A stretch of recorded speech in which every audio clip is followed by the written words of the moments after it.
Buying মাছের recipe নিয়ে আসলাম আজকে আপনাদের মাঝে। আপনারা দেখতে পারবেন কিভাবে আমি বাইং মাছটা রান্না করি।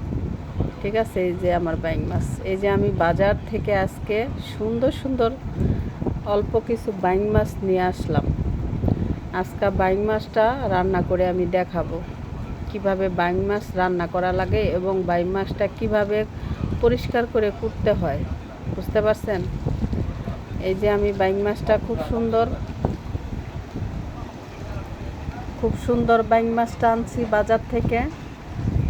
এটারে এখন আমি পুরা চুলকা ফালাইয়া পরে পরিষ্কার করে নিব। বুঝতে পারছেন? কেমন হয়েছে বাইং মাছটা কমেন্টে জানাবেন। বুঝতে পারছেন? আর কার কার পছন্দ তাও আমাকে জানাবেন। এই যে আমার বাইং মাছ দেখতে পাচ্ছেন, এই যে বাইং মাছটা দেখতে অনেক সুন্দর। কার কার পছন্দ বাইং মাছ বলেন।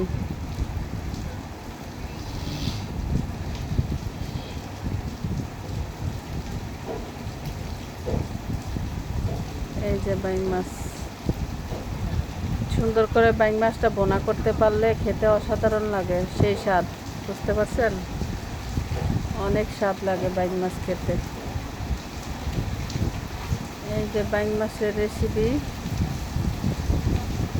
দেখবেন কিভাবে আমি বাইং মাছটা পরিষ্কার করি। এটার চোল কাটা ভালো মতন কাইটা ফালাই দিতে হবে। বুঝতে পারছেন? এই যে বাইং মাছ আমি চুলকা ফালাই দিছি। চুলকা ফালাইয়া তারপর আমি এটাকে বোনা করব। বোনার রেসিপিটাও আপনাদেরকে আমি দেখাবো। সুন্দর করে লবণ দিয়ে খুঁচে মাছটা ধুইছি। ধোয়ার পরে এটারে আমি রান্না করে খাবো, কষায় রান্না করব টমেটো দিয়ে। বুঝতে পারছেন? এই যে লবণ দিয়ে সুন্দর করে ভালো করে ধুয়ে পরিষ্কার করে নিয়েছি। তারপরে এটাকে আমি রান্না করব। এটা কার কার পছন্দ কমেন্টে জানাবেন। আর ভিডিওটা সম্পূর্ণ দেখেও সুন্দর গঠনমূলক একটি কমেন্ট করবেন। ঠিক আছে? ওই কমেন্ট ধরে আমি আপনাদের পুরো ভিডিওটা দেখে আসবো আপনাদের পেজ থেকে। আমিও আপনাদের পাশে থাকবো। এই যে এখন আমি পেঁয়াজ দিয়েছি। পেঁয়াজটা সুন্দর করে যতক্ষণ ভাজবো, যতক্ষণ না লাল হয় ততক্ষণ পেস্টটারে ভাজবো। এই যে আমার পেস্টটা লাল হয়ে গেছে। এখন আমি টমেটো দিয়ে দিব। টমেটো, মরিচ আর এসে আদা রসুন বাটা। প্রথমে এই কটা জিনিস কষায় নিব। কষানোর পরে আমি হলদির গুঁড়া, মরিচের গুঁড়া, ধনিয়ার গুঁড়া দিয়ে আমি মশলাটা ভালো মতন কষাবো। বুঝতে পারছেন? অনেকক্ষণ কষায় টমেটোটারে সিদ্ধ করে নিতে হবে। এই যে আমি হলদির গুঁড়া, মরিচের গুঁড়া, ধনিয়ার গুঁড়াও দিয়ে দিছি, হালকা একটু পানি দিছি। এখন আমি এই মশলাটা টমেটো সহকারে সুন্দর করে সিদ্ধ করে নিব। সিদ্ধ করার পরে যখন আমার এই সম্পূর্ণ মশলা এবং টমেটোটা কষে যাবে তখন আমি মাছটাও কষাই নিব এর ভিতরে। বুঝতে পারছেন? এই যে আমার মশলাটা কষানো শেষ। এখন আমি মাছ দিয়ে দিব। বুঝতে পারছেন? এভাবে সবাই সুন্দর করে আগে মশলাটারে কষায় নেবেন, টমেটোটারে কষায় নেবেন। তারপরে এই যে মাছ দিয়ে দিছি, আমার মাছটাও আমি সুন্দর মতন অনেক সময় নিয়ে মাছটারে আমি কষাবো। ঠিক আছে? কষানোর পরে তারপরে আমি পানি দিব। বুঝতে পারছেন? এই যে আমার মাছটা অনেকক্ষণ ধরে আমি কষাইতে থাকতেছি।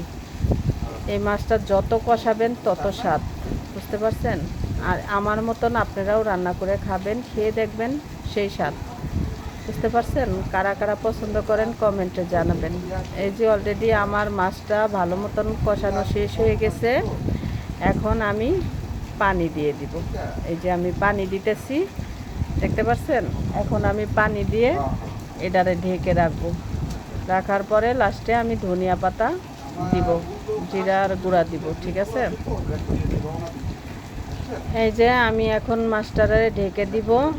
তারপরে আমি মাছের ফাইনাল লুকটা আমি দেখাবো আপনাদেরকে। ঠিক আছে?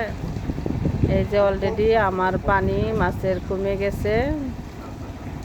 হ্যাঁ, এখন এই যে আমার তরকারি ফাইনাল লুক এরকম হয়েছে কালারটা।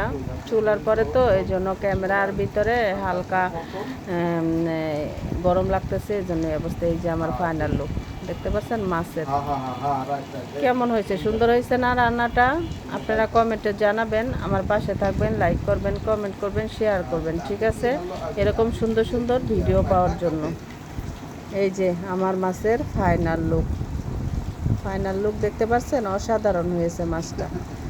দেখে আমার রেসিপিটা দেখে সুন্দর সুন্দর কমেন্ট করবেন, ঠিক আছে? সেই কমেন্ট ধরে আপনাদের পরিবার থেকে ঘুরে আসবো। আল্লাহ হাফেজ।